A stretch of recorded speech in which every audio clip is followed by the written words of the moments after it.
Olá, igreja, que a paz do Senhor esteja em seus lares. Eu estou aqui trazendo aos irmãos uma mensagem do Senhor de conforto, de esperança, que está em Jeremias, capítulo 17, nos versos 7 e 8, que o Senhor diz assim: Bendito o homem que confia no Senhor e cuja esperança é o Senhor, porque ele será como a árvore plantada junto às águas, que estende as suas raízes para o ribeiro e não receia quando vem o calor, mas a sua folha fica verde, e no ano de sequidão não se afadiga nem deixa de dar frutos. No momento de sequidão é que se sabe a profundidade das raízes daqueles que esperam no Senhor. No momento de calor, esta árvore estará sendo regada com o líquido necessário para que as suas folhas permaneçam verdes, firmes, para sustentar a fadiga. O Senhor manda esta mensagem para os dias de hoje para nós. Nós vivemos um momento de sequidão, um período de sequidão, e nós não podemos deixar de produzir frutos nesse momento de sequidão. A igreja de Cristo tem que estar pronta para o momento de sequidão. Então eu trago essa mensagem porque há um pânico geral no mundo. É impressionante como se percebe o comportamento do cristão e do não cristão nesses momentos. Deus está enviando uma mensagem para nós. Nesse momento de pandemia, Deus está dizendo: parem, vocês estão acelerados demais, é hora de se recolher, recolham-se e vistam as armaduras de guerra, porque é momento de batalha, é momento de guerra. Está começando o processo da minha volta. Recolham-se e vistam-se das armaduras de guerra, da guerra espiritual, porque é necessário que essas coisas aconteçam. Jesus disse: as minhas palavras não passarão, o céu e a terra passarão, mas as minhas palavras não hão de passar. Então é momento de nós nos prepararmos para essa batalha. E sabe, irmãos, nós precisamos, na verdade, orar e jejuar, se quebrantar, pedir perdão pelos nossos pecados, pelo pecado da igreja, pelo pecado da humanidade, pelo pecado dos governantes. É para isso que Deus está nos chamando neste momento. Deus usou um vírus de forma tão pequenininha, tão insignificante, mas com poder destruidor. Esse vírus é uma mensagem do Senhor para nós. É um sinal dos sinais da sua volta. Esse vírus, ele é de um tamanho tão pequeno, mas conseguiu fazer parar o mundo. E é o poder de Deus agindo. A palavra de Deus diz que ele apanha os sábios nas suas astúcias. Então, um vírus de tamanho irrelevante, ele causou um pânico no mundo, parou o mundo inteiro. Bolsas caíram, moedas se desvalorizaram, pessoas aflitas, não sabendo do seu futuro, vou perder meu emprego, empresas fechando, portas de comércio totalmente fechadas. E Deus usa algo tão pequenininho para mostrar que a soberba do homem é nada na frente dele. Então, meus irmãos, nós temos que orar. E quando se fala de oração, eu lembro da pastora Isabel. Outro dia, conversando com ela sobre uma situação, ela disse: Ezequiel, temos que orar. Mas pastora, você tem que orar, Ezequiel. Mas pastora, ore, Ezequiel. A pastora falou: ore. Eu fui para casa orar. A pastora disse e está dizido. Então, não tenho que contestar nessas alturas. Nós estamos falando de uma pessoa que sabe o que está dizendo. Eu cheguei em casa, abri a Bíblia em Apocalipse capítulo 5, versículo 8, com esta palavra. Ao recebê-lo, os 4 seres viventes e os 24 anciãos prostraram-se diante do Cordeiro.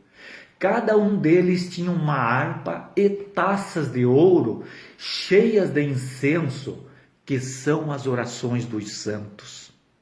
As nossas orações são levadas aos céus e chegam na presença de Deus em taças de ouro, exalando o perfume das orações.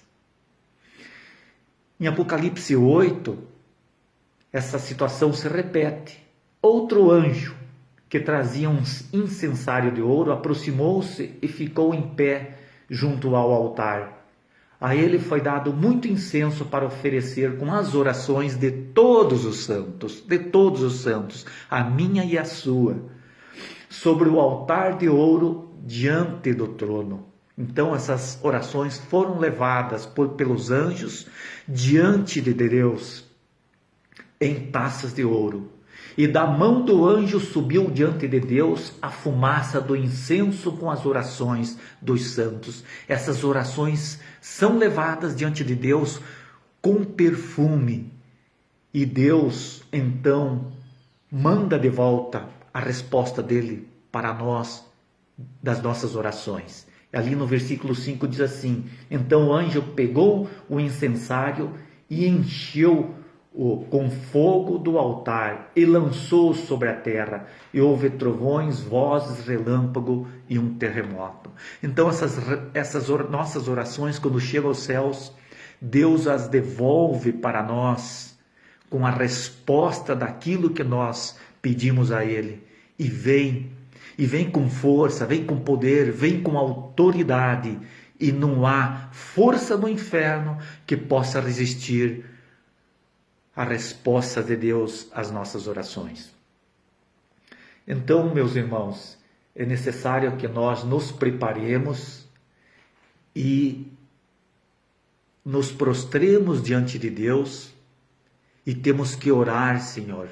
Temos que orar ao Senhor. Você sabe que Deus governa as nações através das nossas orações. As nossas orações chegam aos céus e Deus governa o mundo através das nossas orações. Precisamos nos humilhar, jejuar, pedir pelo perdão dos nossos pecados, eu pelos meus, você pelos seus, pedir perdão pelos pecados da humanidade, pedir perdão pelos pecados da igreja. Tem muito pecado dentro da igreja e ele se estende do pastor às ovelhas. É grave o que acontece dentro das nossas igrejas, e Deus está nos chamando para orar, para nos quebrantar diante dele por esses pecados. A imoralidade entrou dentro das igrejas, a imoralidade está em todo mundo, a maldade, a imoralidade está se multiplicando, a violência, o nome de Deus tem sido escarnecido nas ruas, nas cidades, nos meios de comunicação. Está chegando nas mesmas proporções do pecado que se cometia, de imoralidade e violência em Sodoma e Gomorra e nos tempos de Noé. É grave, é muito grave o que está acontecendo. Em 2 Coríntios 4, nos versículos 8 a 9, Paulo diz: em tudo somos atribulados, mas não angustiados, perplexos, mas não desesperados, perseguidos, mas não desamparados, abatidos, mas não destruídos. Então, neste momento, nós estamos perplexos para o que está acontecendo ao nosso redor, mas nós não podemos nos desesperar, entrar em pânico como o mundo o faz, porque o mundo não conhece a Deus e não sabe o que é que está acontecendo.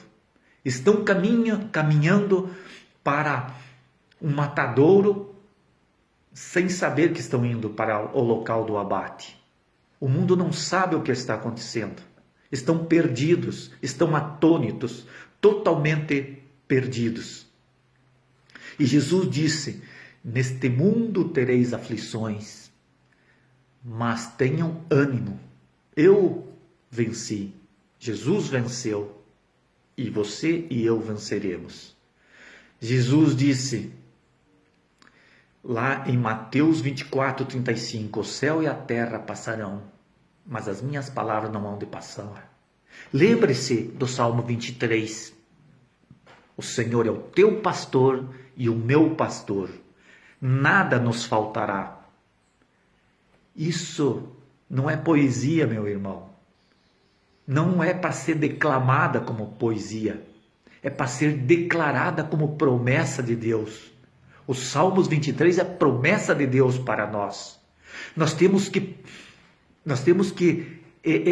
proferir estas palavras, declamar estas palavras lá do fundo da nossa alma para fora, porque são promessas. Nós temos que fazer igual aquele menininho que se agarra nas calças do pai assim do lado e diz: é meu pai, é meu pai. Nós temos que declarar que é meu pastor, meu pai.